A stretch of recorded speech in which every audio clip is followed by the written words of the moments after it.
up guys, and welcome back to the GuitarWOD. Today's workout is going to dramatically improve your ability to play fast, alternate picking lines quickly and cleanly.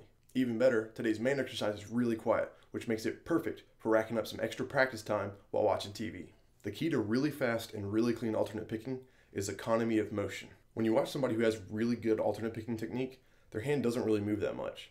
It moves fast, sure, but it doesn't move far. Turns out the path that your pick takes when going to play a string is the #1 factor that governs how fast you can play. If you swing your pick way up above the string you want to play before actually trying to pick it, then when you do try to pick it, your pick bends against it for a while before actually plucking the string because it's a thin, floppy pick. And then you swing way past the string after you play it or have a huge follow through, then you're having tons of wasted movement. If you haven't actually put in some practice time in maximizing the efficiency and the economy of motion with your pick stroke, then you could very easily be swinging your pick 3 to 4 times farther than someone who has good alternate picking technique. That means a player with good picking technique who doesn't waste a lot of movement could easily play 3 to 4 times faster than you without moving his picking hand any faster. Even worse, when your pick stroke is unnecessarily wide, you tend to accidentally play the strings adjacent to the one you intend to. That's sloppy, and it'll make you sound sloppy. And it only gets worse as you up the tempo. So how do we fix it? You fix this by maximizing your pick stroke's economy of motion and economy of effort. You need to train yourself to pick only as far as needed to play the string before immediately reversing direction to play the next note. Anything else is wasted movement, it's wasted effort, and it's wasted time. Today's workout features several exercises that are simple but effective at ingraining this habit. All of today's exercises should be practiced in this manner. Lightly press your pick into the string you're about to play, but not hard enough to play it. Press your pick through the string until the string is picked. Immediately, try to stop your pick's momentum and bring it back to the string, lightly pressing into it as before and muting it. I'll demonstrate.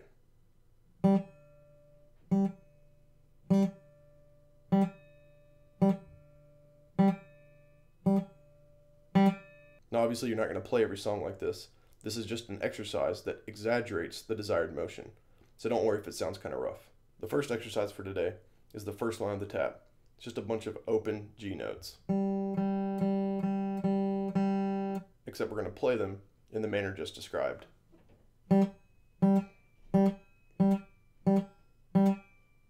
Basically, this is just to get the feel for what picking like this is like. So don't worry about necessarily using a metronome or anything like that. You just want to get to the point where you don't need the audible cue of hearing the note get deadened to know when you're doing it right. So once you've got the hang of that, we'll move on to the second exercise, which is just playing eighth notes of dead notes on each of the strings, like so.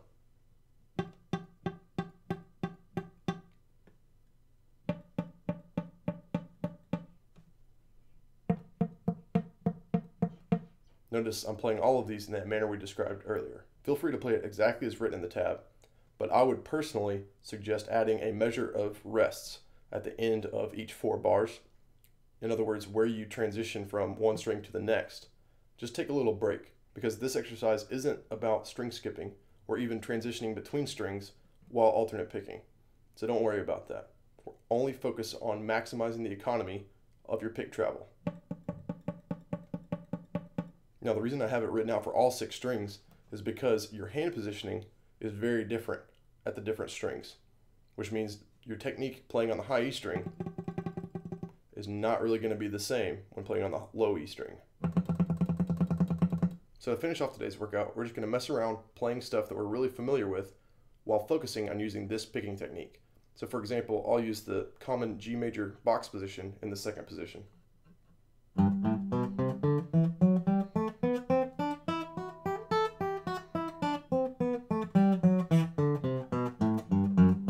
Now what you play isn't very important, it's how you play it. So play whatever you feel like, whatever you're comfortable with. Just make sure to be practicing this very economic pick stroke. Thanks so much for watching, guys. I hope it's been helpful. If it has, or if you have any comments, questions, feedback, or just topics you'd like covered in future workouts, let me know in the comments below this video or by emailing me directly at theguitarwod@gmail.com. Now if you like what I'm doing here and want to help support the GuitarWOD project, then liking this video and subscribing to my YouTube channel would be huge. But the single best thing you could do would be to go to theguitarwod.com and subscribe to my email list. That way you never miss a workout, and we can keep in touch about any future projects or bonus material at the GuitarWOD.